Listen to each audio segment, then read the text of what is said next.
Ke sorotan berikutnya, Saudara. Nenek Elina Wijayanti, korban pengusiran dari rumahnya di Sambikerep, Surabaya, berharap rumahnya dibangun seperti semula. Nenek berusia 80 tahun itu berharap semua surat-surat berharga juga dikembalikan. Menurut Nenek Elina, dokumen-dokumen dan surat-surat berharga terkait rumahnya masih dibawa oleh para tersangka pelaku pengusiran. Ia berharap kasus ini diproses secara adil. Selain itu, surat-surat berharga miliknya juga dikembalikan. Nenek Elina meminta rumah yang telah dirobohkan dibangun kembali seperti semula. Hari-hari dong di sini eksavatornya. Nah, saya tidak apa-apa, tidak berbuat apa-apa, dia menyusahkan saya begini. Jadi keinginannya mereka keduanya itu dihukum seperti apa? Ya, sesuai dengan perbuatannya dia. Mereka. Terus terkait harta-harta dari nenek sendiri? Ya, saya minta dikembalikan. Apa aja itu Nek yang Ya, hilang? seperti asalnya. Surat-surat, Iya, surat tanah, sertifikat, terus kendaraan,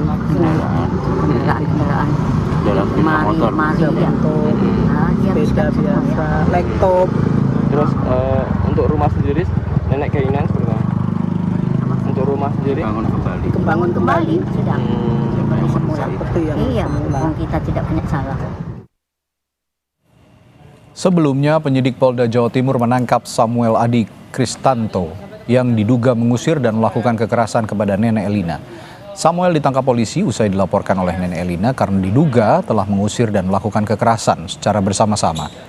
Hingga kini polisi telah melakukan pemeriksaan terhadap 6 orang saksi setelah proses hukum dinaikkan ke tahap penyidikan.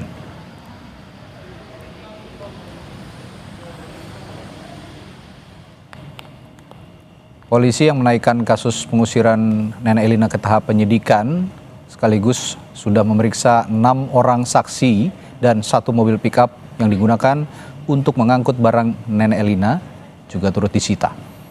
Sebelumnya kasus pengusiran Nenek Elina terjadi dari rumahnya di kawasan Dukuh Kubuan, Sambikerep, Surabaya, Jawa Timur. Hari ini kami bisa menambah saksi dan yakin bahwa kami akan proses perkara ini secara profesional, sesuai prosedur, independen dan juga sesuai fakta. Dan 6 saksi ini dari pihak mana saja, Nek? Dari pihak pelapor, keluarga pelapor, dan beberapa saksi yang ada di TKP.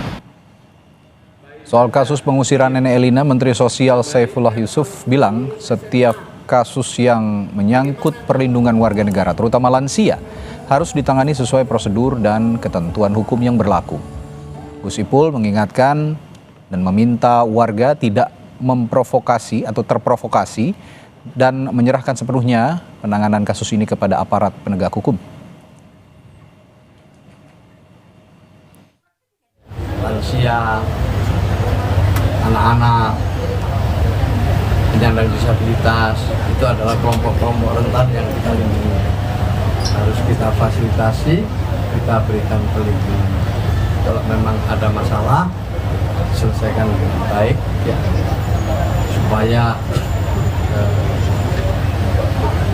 orang tua kita, kelompok-kelompok rentan ini benar-benar bisa memperoleh hak. Lalu bagaimana perkembangan penanganan kasus pengusiran terhadap Nenek Elina dari rumahnya? Kita akan tanyakan jurnalis Kompas TV Mahendra Triginanjar. Mahendra, sejauh ini siapa saja yang sudah ditangkap polisi, Mahendra?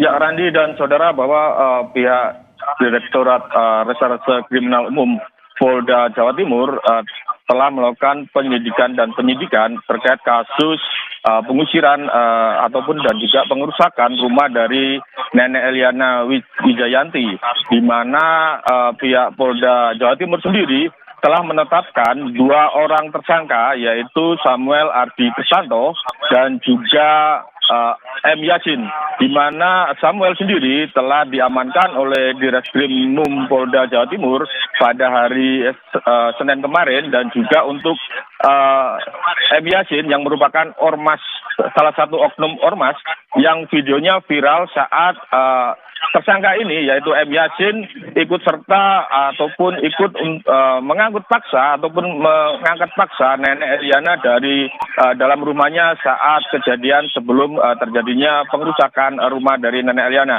Hingga saat ini memang pihak Polda Jawa Timur masih menetapkan 2 orang tersangka yaitu Samuel Ardi Kristanto dan juga M. Yasin dari oknum ormas yang ikut serta dalam kasus ini sendiri.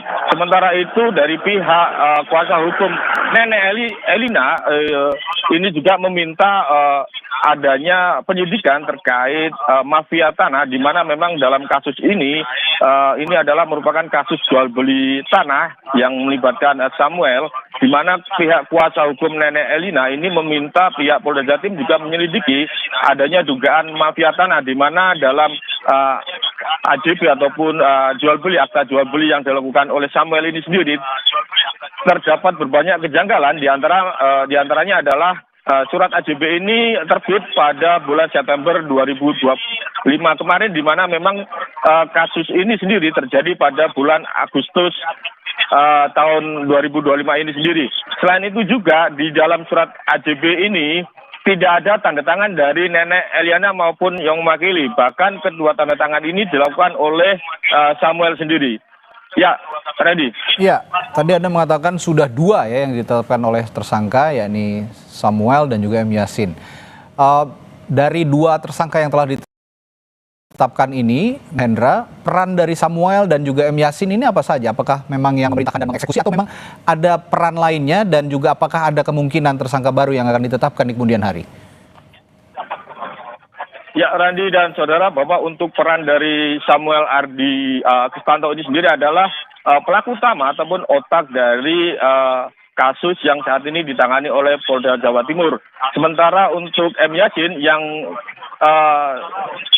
menyerahkan diri pada hari Senin kemarin di Polsek Wonokromo, ini adalah berperan sebagai ataupun ormas yang ikut serta dalam memaksa ataupun pengeroyokan bersama dalam kasus Nenek Eliana sendiri. Sementara itu untuk tersangka lain tidak menutup kemungkinan Polda Jawa Timur ataupun penyidik dari Ditreskrimum Polda Jawa Timur untuk mendapatkan tersangka baru, karena memang dalam kasus pengerusakan dan juga pengeroyokan ini dilakukan secara bersama-sama lebih dari 2 orang yang saat ini sudah ditetapkan sebagai tersangka. Namun untuk tersangka baru ataupun adanya tersangka lain selain 2 tersangka yang sudah ditetapkan ini masih dalam proses penyidikan oleh penyidik dari Ditreskrimum Polda Jawa Timur. Ya, Randy. Baik, terima kasih. Laporan langsung Mahendra Tri Ginanjar dari Surabaya, Jawa Timur.